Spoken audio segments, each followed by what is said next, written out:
August 2026 is coming with much stronger games than we expected. From a new Star Wars adventure to the return of the A Plague Tale series, from dark RPGs to massive war games, there are 10 new titles that stand out. So which of these will actually meet expectations? Let's take a look together at what is coming. Brigundine Abyss. Our first game in August is Brigundine Abyss.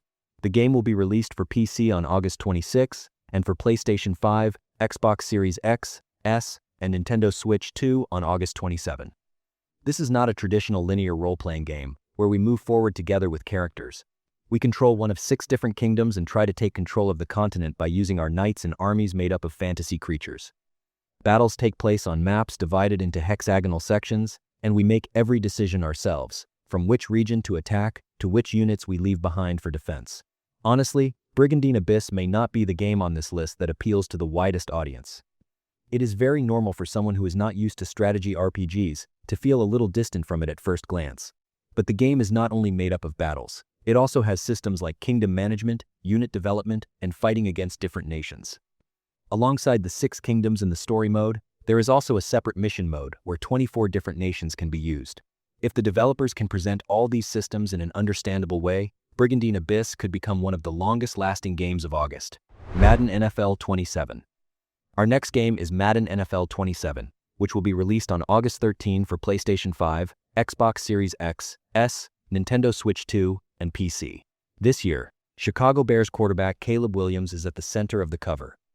The Madden series manages to become one of the biggest games of the year every year, especially in America.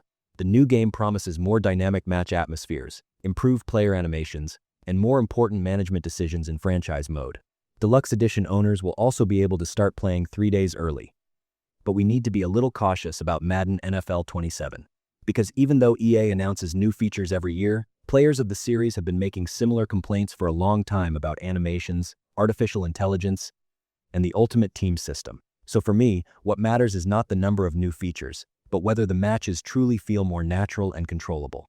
For players who are not very interested in American football, Madden NFL 27 may not be the most exciting game on the list, but because of its size and the player base it has, it is definitely one of the important releases of August. Hell Let Loose, Vietnam. Hell Let Loose. Vietnam will be released on August 13 for PlayStation 5, Xbox Series X, S, and PC. As the name suggests, the game takes us out of World War II and into the dense jungles of the Vietnam War. We will once again take part in large-scale 50v50 battles, but this time helicopters, patrol boats, underground tunnels, and weapons from the period will be important parts of the battlefield. The game is expected to include 6 large maps, and the American Army and North Vietnamese forces are expected to use different tactics from each other. Hell Let Loose has never been an ordinary Battlefield or Call of Duty alternative where you can run around and shoot everyone. You need to communicate with your teammates, follow the objectives given by commanders, and sometimes wait for minutes for the right moment to attack. The Vietnam setting could make this system even more interesting, because dense vegetation, tunnels, and aircraft will completely change the structure of battles. Still, recent tests had performance and voice communication issues. The developers will need to fix these before launch. The Sinking City 2. The Sinking City 2 will be released on August 18 for PlayStation 5, Xbox Series X, S, and PC. The game takes us to the dark city of Arkham in the 1920s, inspired by Lovecraft's stories. We will control a character named Calvin Rafferty and try to survive in a city flooded after a supernatural disaster. Although the detective systems from the first game have not been completely removed, the main focus of the sequel will be combat, resource management, and survival horror rather than investigation. This change is both exciting and a little risky for me. The first Sinking City was a flawed game, but what separated it from other horror games was its investigation structure and strange atmosphere. The second game, looking more like Resident Evil, could improve the gameplay, but it needs to avoid losing its own identity while doing that. The creature designs and environments in the trailers look genuinely impressive. The gunplay also feels much stronger compared to the first game. If resource scarcity and investigation sections are balanced correctly, The Sinking City 2 could become one of the surprise games of August. Marvel Tokon, Fighting Souls. Marvel Tokon, Fighting Souls will be released on August 6 for PlayStation 5 and PC. Developed by Arc System Works, the studio known for games like Guilty Gear and Dragon Ball FighterZ, the title brings teams of 4 characters against each other, instead of using a classic one-on-one fighting system. Many familiar characters like Iron Man, Spider-Man, Captain America, Doctor Doom, Storm, and Miss Marvel will be included. It has also been confirmed that there will be a total of 20 playable characters at launch. Normally, a fighting game made only by using the Marvel name might not excite me this much. But Arc System Works' character animations and the weight they give to attacks really look different. Every hero has an exaggerated and colorful visual design inspired by the comics. What I am most curious about is how complex the 4-character team system will be. If new players can have fun easily while competitive players still get enough depth, Marvel Tokon could be the beginning of a new long-lasting fighting game series. Mortal Shell 2. Mortal Shell 2 will be released on August 20 for PlayStation 5, Xbox Series X, S, and PC. Just like in the first game, we will take over the bodies of dead warriors called shells and use their different abilities. But this time, we will have a much larger and interconnected world, more weapons, new shell options, and dozens of dungeons. The developers also say this is a standalone adventure that does not require you to know the story of the first game. The first Mortal Shell was a short Souls-like game with interesting ideas, but its budget limitations were clearly felt. In the sequel's footage, the combat system looks heavier, bloodier, and more varied. But a bigger world does not always mean a better game. That world needs to be filled with interesting areas, strong enemies, and rewards worth exploring. If Cold Symmetry can preserve the atmosphere of the first game while increasing the variety of content, Mortal Shell 2 could stop being just a small Dark Souls alternative and create its own identity. Aliens, Fireteam Elite 2. Aliens, Fireteam Elite 2 will be released on August 25 for PlayStation 5, Xbox Series X, S, and PC. The 3-player squad system from the first game is being expanded to 4 players this time. With our team of Colonial Marines, we will fight against xenomorph swarms, pathogen creatures, and Weyland-Yutani combat robots. The sequel will tell a completely new and self-contained story. It will also include smarter enemies, renewed classes, expanded weapon customization, and a specialist system that can combine abilities from different classes. The first Fireteam Elite was fun when played with friends, but the missions started repeating themselves pretty quickly. The AI teammates also became almost useless on higher difficulty levels. That is why it will not be enough for the sequel to simply add more xenomorphs. It needs more varied missions, better level designs, and a progression system that can last for a long time. If the 4-player co-op is used correctly, the battles could become much more chaotic and fun.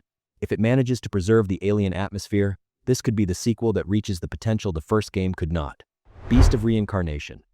Beast of Reincarnation will be released on August 4 for PlayStation 5, Xbox Series X, S, and PC. Behind the game is Game Freak, the developer of the Pokemon series. But this is completely different from the games we are used to from the studio.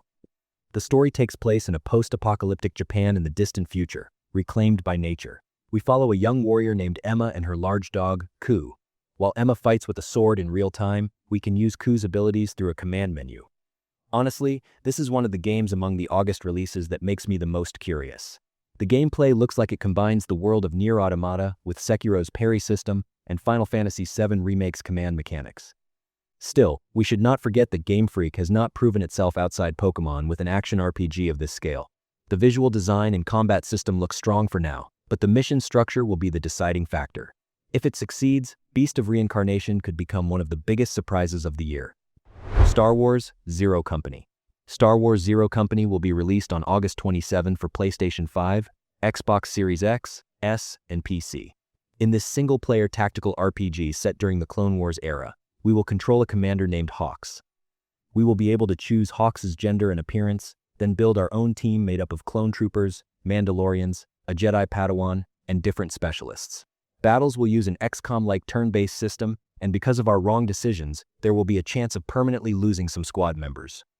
Since we are used to action games where we use lightsabers in the Star Wars universe, Zero Company is truly a different project. The story, which has been announced to last around 30 to 40 hours, will offer a more linear scenario rather than a large and branching role-playing experience. There will also be no New Game Plus, romantic relationships, or official mod support. These may be a little disappointing, but the real strength of the game will be tactical battles and squad management. If it reflects the Clone Wars atmosphere correctly and gives real weight to our decisions, a different Star Wars game series could be born alongside the Jedi series. Resonance, A Plague Tale Legacy. The final game on our list is Resonance, A Plague Tale Legacy, and it will be released on August 27 for PlayStation 5, Xbox Series X, S, and PC. The story takes place about 15 years before A Plague Tale, Requiem, and this time, we control Sophia.